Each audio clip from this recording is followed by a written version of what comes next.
preparatory to becoming the head of this new project. This was one of the greatest temptations that Jesus ever faced in the course of his purely human career. Presently this merchant brought before Jesus a group of 12 merchants and bankers who agreed to support this newly projected school. Jesus manifested deep interest in the proposed school, helped them plan for its organization, but always expressed the fear that his other and unstated but prior obligations would prevent his accepting the direction of such a pretentious enterprise. His would-be benefactor was persistent, and he profitably employed Jesus at his home doing some translating, while he, his wife, and their sons and daughters sought to prevail upon Jesus to accept the proffered honor. But he would not consent. He well knew that his mission on earth was not to be supported by institutions of learning. He knew that he must not obligate himself in the least to be directed by the counsels of men, no matter how well-intentioned. He who was rejected by the Jerusalem religious leaders, even after he had demonstrated his leadership, was recognized and hailed as a master teacher by the businessmen and bankers of Damascus, and all this when he was an obscure and unknown carpenter of Nazareth. He never spoke about this offer to his family, and the end of this year found him back in Nazareth going about his daily duties, just as if he had never been tempted by the flattering propositions of his Damascus friends.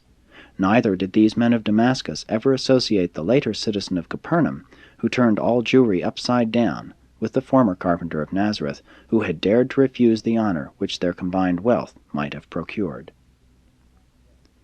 Jesus most cleverly and intentionally contrived to detach various episodes of his life so that they never became, in the eyes of the world, associated together as the doings of a single individual. Many times in subsequent years he listened to the recital of this very story of the strange Galilean who declined the opportunity of founding a school in Damascus to compete with Alexandria.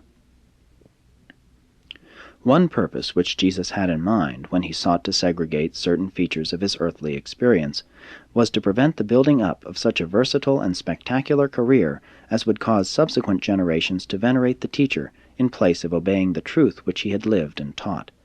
Jesus did not want to build up such a human record of achievement as would attract attention from his teaching.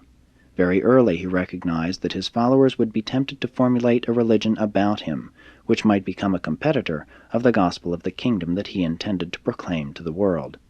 Accordingly, he consistently sought to suppress everything during his eventful career which he thought might be made to serve this natural human tendency to exalt the teacher in place of proclaiming his teachings.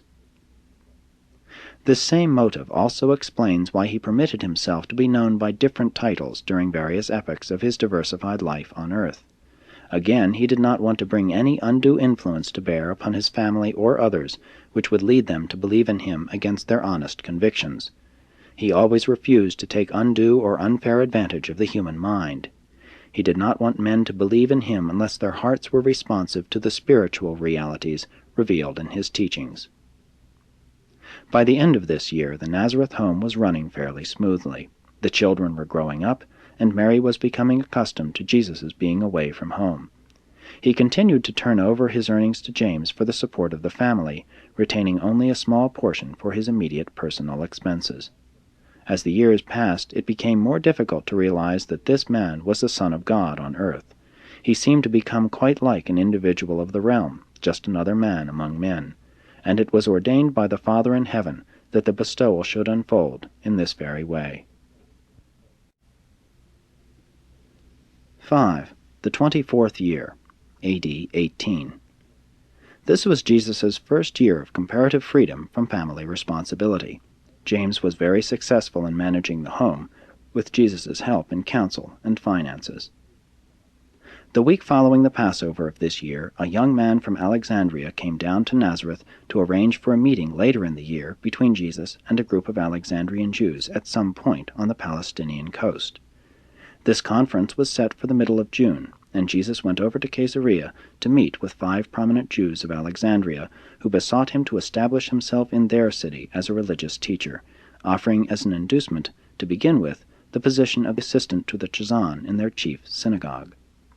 The spokesman for this committee explained to Jesus that Alexandria was destined to become the headquarters of Jewish culture for the entire world, that the Hellenistic trend of Jewish affairs had virtually outdistanced the Babylonian school of thought, They reminded Jesus of the ominous rumblings of rebellion in Jerusalem and throughout Palestine, and assured him that any uprising of Palestinian Jews would be equivalent to national suicide, that the iron hand of Rome would crush the rebellion in 3 months, and that Jerusalem would be destroyed and the temple demolished, that not one stone would be left upon another.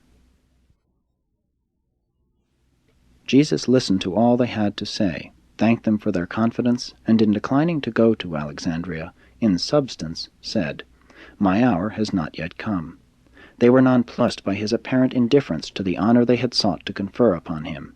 Before taking leave of Jesus, they presented him with a purse in token of the esteem of his Alexandrian friends, and in compensation for the time and expense of coming over to Caesarea to confer with them. But he likewise refused the money, saying, "The house of Joseph has never received alms, and we cannot eat another's bread as long as I have strong arms, and my brothers can labor." His friends from Egypt set sail for home, and in subsequent years, when they heard rumors of the Capernaum boat builder who was creating such a commotion in Palestine, few of them surmised that he was the babe of Bethlehem grown up, and the same strange-acting Galilean who had so unceremoniously declined the invitation to become a great teacher in Alexandria. Jesus returned to Nazareth. The remainder of this year was the most uneventful 6 months of his whole career.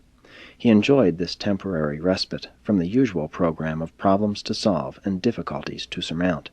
He communed much with his Father in heaven, and made tremendous progress in the mastery of his human mind. But human affairs on the worlds of time and space do not run smoothly for long.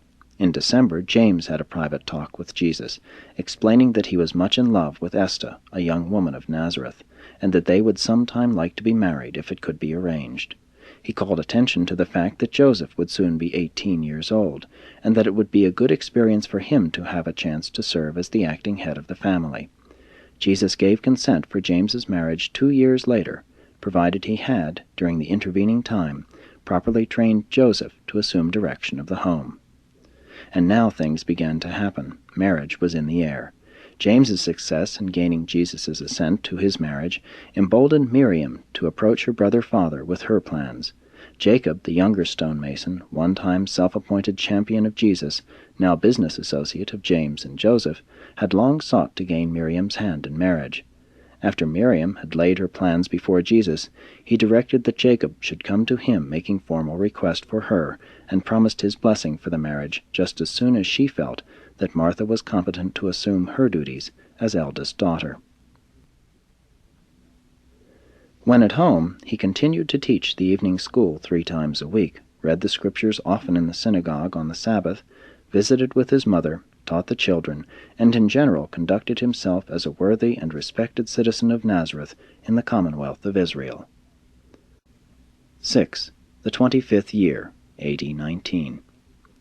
This year began with the Nazareth family all in good health, and witnessed the finishing of the regular schooling of all the children, with the exception of certain work which Martha must do for Ruth. Jesus was one of the most robust and refined specimens of manhood to appear on earth since the days of Adam. His physical development was superb. His mind was active, keen, and penetrating. Compared with the average mentality of his contemporaries, it had developed gigantic proportions, and his spirit was indeed humanly divine. The family finances were in the best condition since the disappearance of Joseph's estate. The final payments had been made on the caravan repair shop. They owed no man, and for the first time in years had some funds ahead.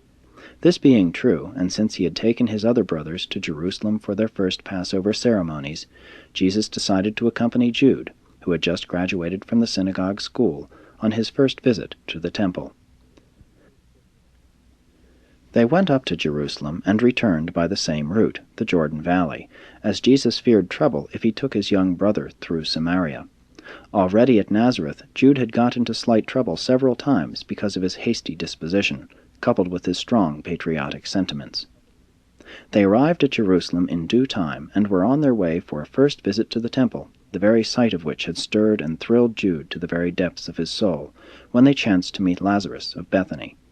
While Jesus talked with Lazarus and sought to arrange for their joint celebration of the Passover, Jude started up real trouble for them all. Close at hand stood a Roman guard, who